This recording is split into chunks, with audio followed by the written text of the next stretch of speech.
This video is brought to you by Piggy. Piggy is a free-to-download Chrome browser extension with over 1 million active users, and a 5-star rating is designed to save you as much money as possible when shopping online. Piggy will automatically find you the best available vouchers for up to 6,000 sites at checkout, saving you up to 70% when shopping. My personal favourites on Piggy are Foot Locker and Curry's PC World. Not only that, but Piggy has teamed up with thousands of retailers to offer you up to 20% cashback on your purchases at checkout also. Piggy users on average save £18 with every shop. Here we go, as you can see, Piggy is active on this site and it is super simple to use. Make sure you check the site for a full list of retailers that you can get vouchers on and also cashback. And last but not least, Piggy can actually see whether or not you're getting the best deal on Amazon. It can automatically check to see whether or not you're paying the best price for that particular product on Amazon. Very clever indeed. Piggy is available worldwide. You can download it with just 2 clicks for free using the link below. Or if you're not on your computer right now, make sure you hit the link on the screen. It's my specific link to help support this channel and also save money when you shop online. Now, let's get on with the video.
Hello, welcome back to TGTV. More specifically, ladies and gentlemen, welcome back to Southampton. Now, I don't know which order all these videos are going out in. I'm presuming you've seen some videos here at DMS before.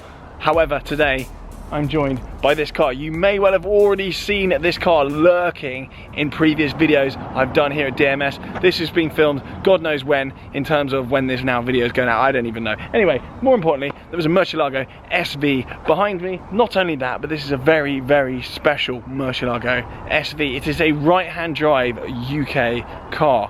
One of only probably about 25 in the entire world. In terms of rare Lamborghinis, that's pretty much about as rare as it gets, bar possibly a couple of Miuras, which are now well over a couple of million quid. So let's go and have a little look at it anyway, and I'll bring Rob back on the channel. As I said before, you may well have already seen Rob on the channel by now. I don't know. Hopefully you like him. I don't know at this point, but I've also been filming here today with something else, and I've actually was here very recently filming some other stuff. So without further ado, we will wheel Rob in, and this is his car. So we're gonna go and check it out. He's actually gonna give you some interesting stats, because me and him have been talking about this car the past half hour, and I've learned quite a lot. So we're gonna get him in, he's gonna talk about the car, and then we're gonna go through some details, and then we're gonna take it for a hoon. So here is Murcielago Sv. To my mind, probably one of the best looking Lamborghinis ever made. And it just still looks amazing. I think the Murcielago design is absolutely timeless. They didn't do the silly waistline there that they did with the Diablo. And I think this design has certainly stood the test of time. However, I don't really know what I'm talking about, so I'm going to get Rob in very shortly. But this not only is a very special car, not only is it very rare, not only is the steering wheel on the right side, but it's also a very highly optioned car from new. So let's have a little look inside here.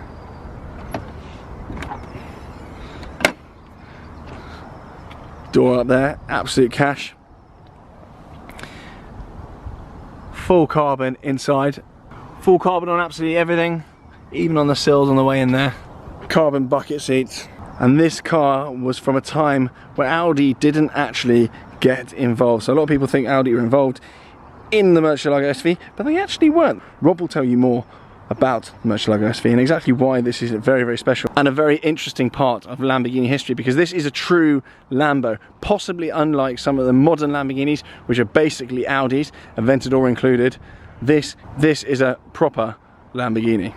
So then, as if by magic, Rob is in the building again, well, outside the building actually as it happened. So Rob, this is your car. You know more about this car than me, which isn't difficult. There isn't a lot to know, but yes, I know the odd bits about it. So I am a lover of modern cars normally, but every now and then I would call this if there is such a term, modern classic. No, we'll go with that. Definitely on its way to being a classic car.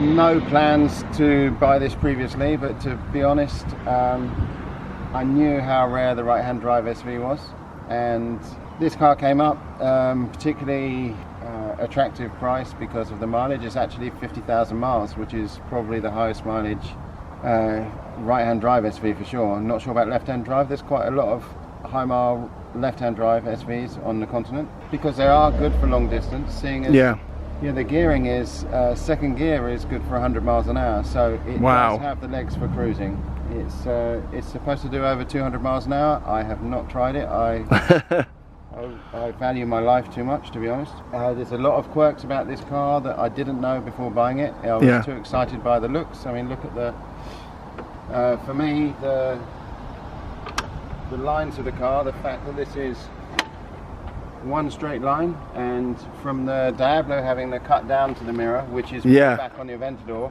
I think the straight waistline of the Murcielago in general was a very classic look. And the little known fact is the rear wing that you only see on the SV was an optional extra. Standard came with a small ducktail here. Oh yeah, I've seen that. I wondered what that was about. So this is an option. How much was this from new? I think new is something like 35,000 euros. Wow. God knows. These are optional in carbon as well. This strut actually goes the whole way up into that. That's an optional extra as well. As far as I'm aware, the whole engine lid, the roof part and the rear section is all standard in carbon. I could be wrong, but I'm pretty sure. Definitely the hexagonal shape from here is unique to the SV. So if it has this rear lid, then pretty certain it'll be an SV because the cost of replacement is something like 28,000 quid. So, for that? Yes, I doubt anyone. I could make that in my shed. So probably couldn't. The other thing.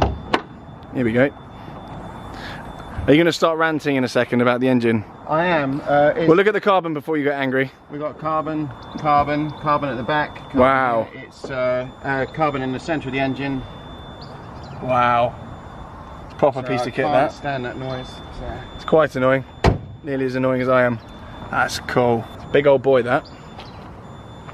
So one of the things about the Murcielago I can't stand is the fact that the engine isn't central. It really isn't. It's quite hard to get that on camera, but the centre of the car will be about here, and it's clearly off centre there. There's a reason for that though? There is a reason for that. I mean, sort of. The Murcielago is a development of the Diablo. The Diablo was developed as a two-wheel drive car, and if you see the frame underneath the panels of a Murcielago or Diablo, it's quite shocking. It's like a tent frame. Yeah.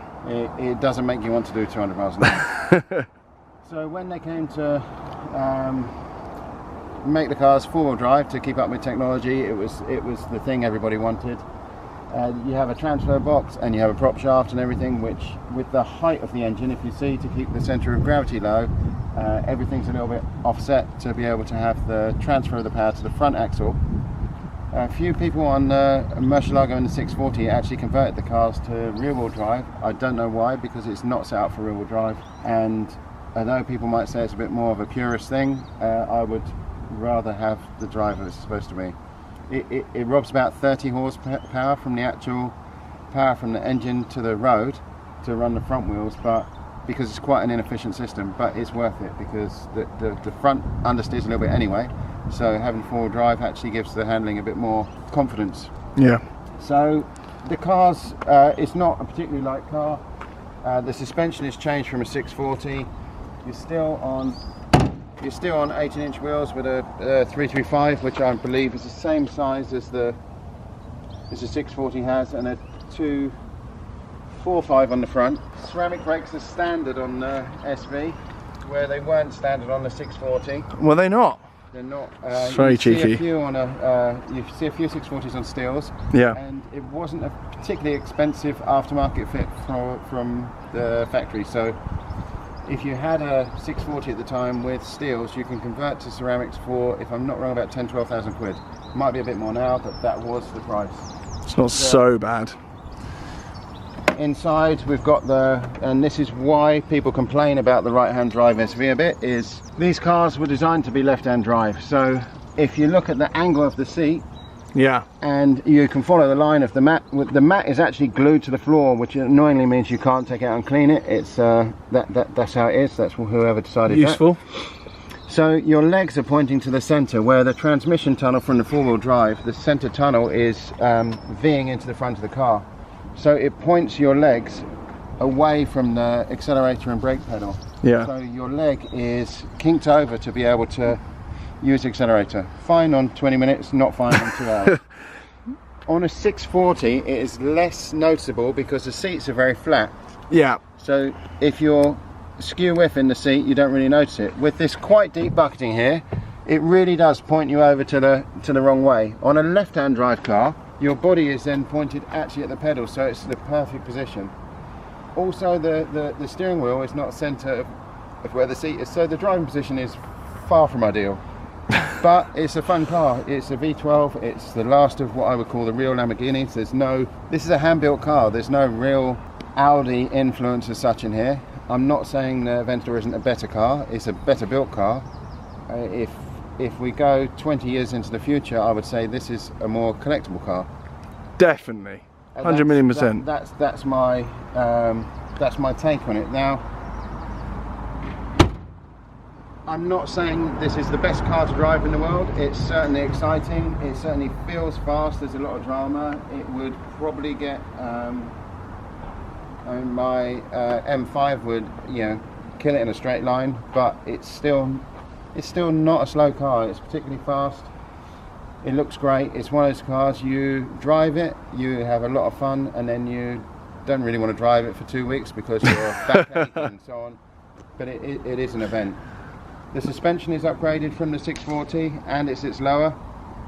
You'll notice the number plate, whereas the name of this car correctly being an LP670 SV. This number plate is borrowed from a friend. He had this random on a Land Rover Defender, and I asked him, can I please borrow your number plate, of which I've borrowed it on a semi-permanent basis.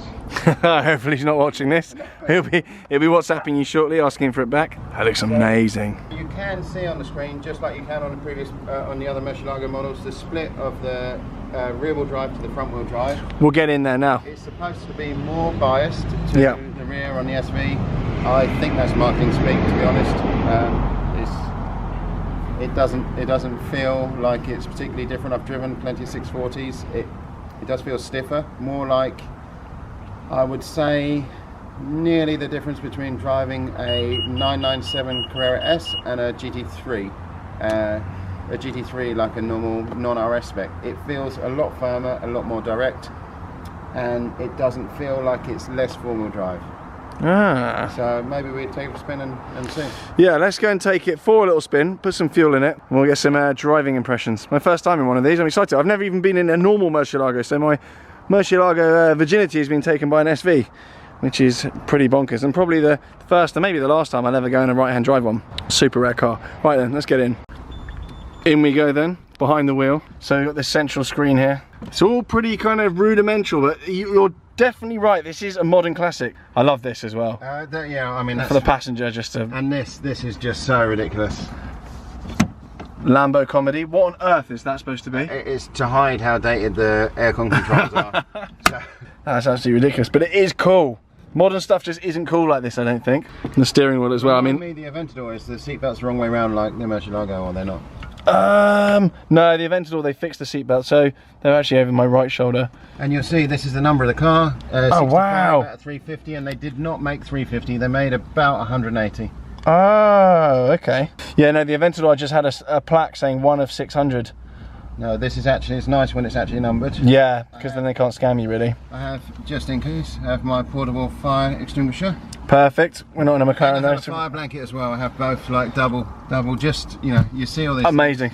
No, I've actually bought a fire extinguisher for the Carrera GT as well. I know I probably won't need it because it's been meticulously maintained, but I bought one anyway. It's nice to have it. Yeah, absolutely. Right, let's fire her up then. It's wrong, isn't it? We're going to chuck a GoPro in, but the driving position is actually mental.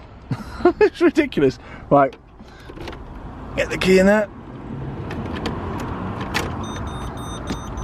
Now this is another thing that's annoying. Because we've unlocked the car for more than 15 seconds, right, you now have to press the unlock button on the key again. For crying out loud. Before the car will start. Is it this one? The one nearest the keyring.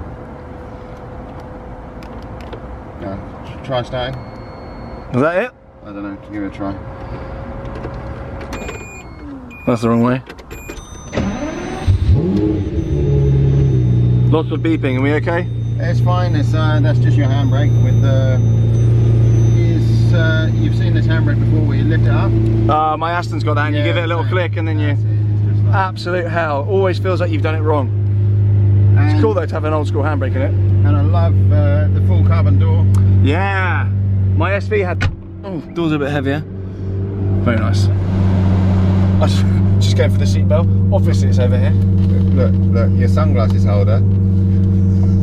It doesn't fit any sunglasses. Paul Wallace is when he drives around, it chats to him like that, it just flaps. Yeah. Hello Paul, if you're watching. It's got the SV embroidery on the headrest. These are cool, the seats are actually sick. And you'll notice that the whole, I don't know what you call that theme, the pattern. It goes through the seat, through the floor mat and across the headlining as well. The attention to detail in this is better than the Aventador. The Aventador definitely feels a lot more mass produced, even the SV. Effectively because it was. Right, should we get going then? I've clicked 1, so I presume I'm in gear now. Yeah, you've still got the handbrake on. There we go, like a pro. I know what I'm doing. Wow, the pedals are horrendous. Now, one thing on the, don't ask me why, if you notice from the Murcielago and there is a lifter on here, but let's see, we might better use it just in case. I was going to say, I don't fancy adding a Murcielago splitter to my, yeah, it's telling me it's going up. So, I think, is it gone up? There we go, okay, something's happened. Yeah.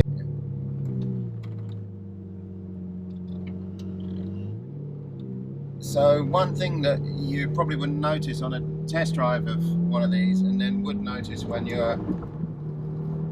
owned it for a few days, is there's no There's no auto mode on this. There's no auto? There's no auto. It's literally, although you got the paddles, there is no auto mode. So there's no auto button. It's blank. As you see, the auto button that would be in the center here is not there. So you have quarter, traction control off, or that's it, basically. Where are we going here? Left. No. That's absolutely ridiculous.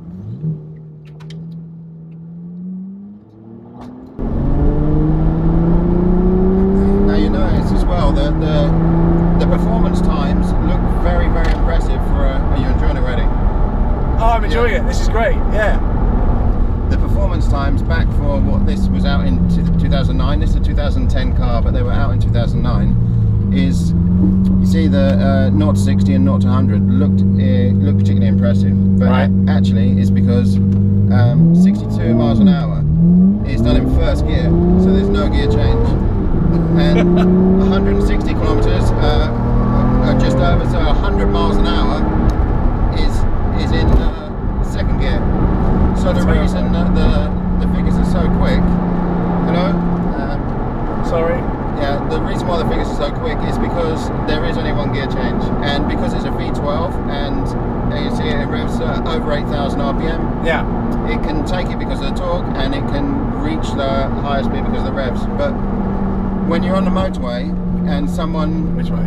Right. You want to say accelerate from, I don't know, 70 to 71, or you know, if you want acceleration from 70 miles an hour, yeah, but you don't want to break the law, you would think that if you drop down from 6th gear to 4th gear, that would be enough. But seeing as second gear does 100 miles an hour, you actually sometimes really need to go into second gear when you're on the motorway, which doesn't make sense. That's ridiculous. So you tend to change down to 4th, and then the car's actually pretty gutless.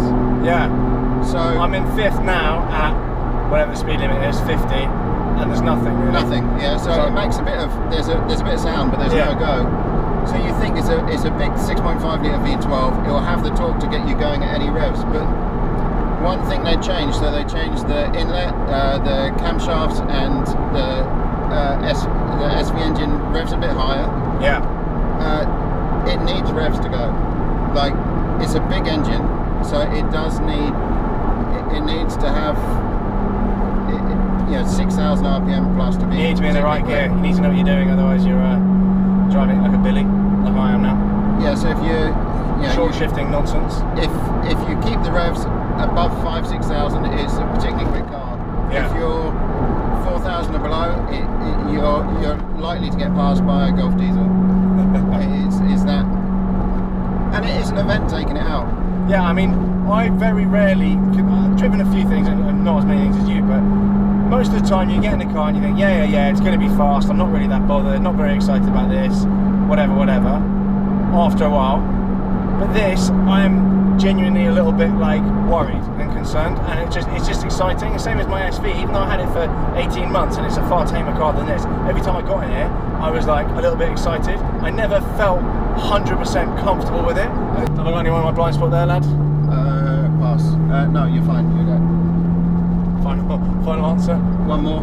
Yeah, one more, and we're going to go around this roundabout. We're going to go to that Shell petrol station. So much like the Aventador SV then, anything going on sort of behind you to the side, it's actual guesswork. There isn't really any way of working it out. On this side you're okay, you can give it a little peek. Over there, I mean... So actually, there is a mode that you can, there's a rear view camera on this car, which is actually an option, and you see when you option the rear view, it gives you a different carbon fibre piece on the back that has the camera in. So if you don't option the camera from new, there's no retrofitting it, and well, you can, but it will not look original. So this is original fitment rear camera. There is a way, I'm told, on this stereo to keep that up permanently live, so that you have an actual view of what's behind you, because currently we have very little idea. I mean, anything could be happening back there. So if I could figure out how to have that rear camera on the whole time, I would probably leave it on. It would be quite useful. I mean, I was going to have a go, but... Pass. Yeah. It's the last thing you probably think of when you're... But generally the car's quite... Once, actually as a passenger, it's quite comfortable. It's the first time I've actually sat in a passenger seat. Driving position is ridiculous. Like, it's actually ridiculous, but it's not that bad. It doesn't feel that much worse than my Aventador SV to drive at all. I was expecting it to be really ropey and awful, but it actually feels pretty well put together. It doesn't, I mean, obviously I'm not pushing, we're literally just going to the... No, but the steering feels tight as well. Yeah, it feels great. It honestly feels really, really good. It is way less ropey than I thought it would be, and I'm actually pleasantly surprised. I actually really want one. We'll see what happens. You can have this one. If you accept payment in like pocket fluff and desperation, then I'm your man. It's every time. It's one of those cars. If you're fortunate enough to have more than one car, which we both are, and I'd never take that for granted. Is if you don't drive it for a couple of weeks, you don't miss it. As soon as you drive it, you actually realise what it's all about. Yeah. So the longer you drive it, the more you don't need it. The more you drive it, the more you realise it is a very special car. The brakes don't feel bad either at all. I thought they were going to feel like... They're a little bit over servoed, and the fuel filter's on your side, so I think we can go in here and maybe... I mean, that's not going to work, is it? I can drag it over the roof. What about around this side? Is there a pump here? There we go, we're in.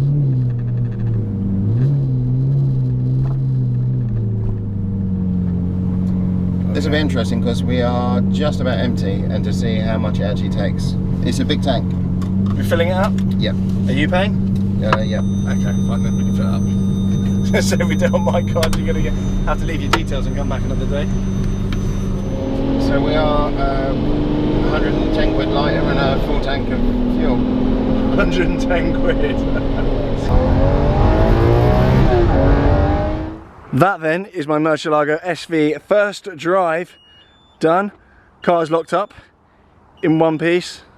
I think that's right. I think that's done. And I know they say don't meet your heroes, but actually that was pleasantly surprising. It didn't actually feel any worse than my Aventador SV, which I'm absolutely amazed by. I was surprised how tight it all felt and how kind of good it was to drive. Oh no, I've ruined it. I've ruined everything. I don't know what's happened here. I was just singing your praises and then you went and ruined it with that. Don't quite know what's happened there. Sorry, Rob. As I was saying, I'm actually pleasantly surprised how good that car felt to drive. The current money they're at, and I think residual value wise, this is probably the car to buy, not the Aventador SV.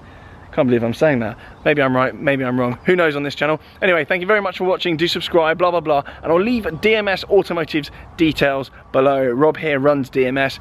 They don't sell Murcielago SVs, but they do a host of really cool tuning options for cars. More details about that is on their website anyway, and I've actually done a few videos here, including tuning my brother's Range Rover. Go check that out.